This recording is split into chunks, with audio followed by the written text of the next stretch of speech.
November 7th, 1917. The Bolshevik Revolution takes place in Russia. Forces led by Vladimir Lenin overthrow the provisional government of Alexander Kerensky. What eventually emerges? The Soviet Union, the world's first communist state.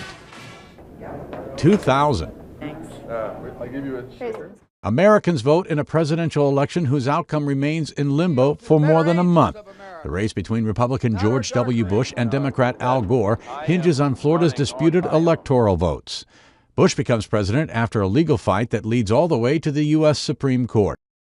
Also that same year, Hillary Clinton becomes the first lady to win public office when she's elected to a U.S. Senate seat from New York.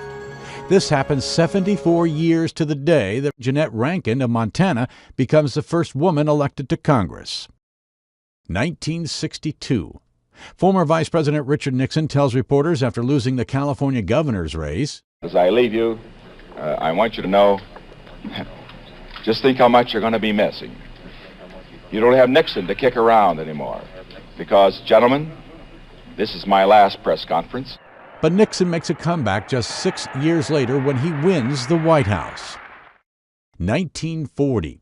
In Washington state, what's considered one of the most dramatic failures in bridge engineering.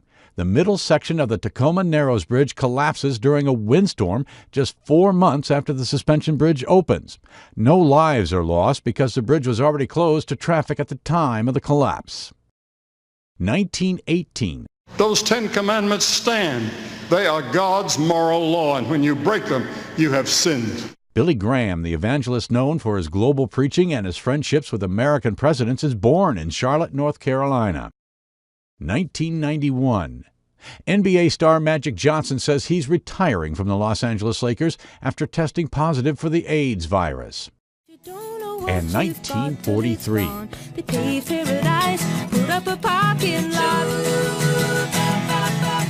Joni Mitchell, singer and songwriter, is born in Fort Macleod, Alberta, Canada. Today in history, November 7th. Tim McGuire, The Associated Press.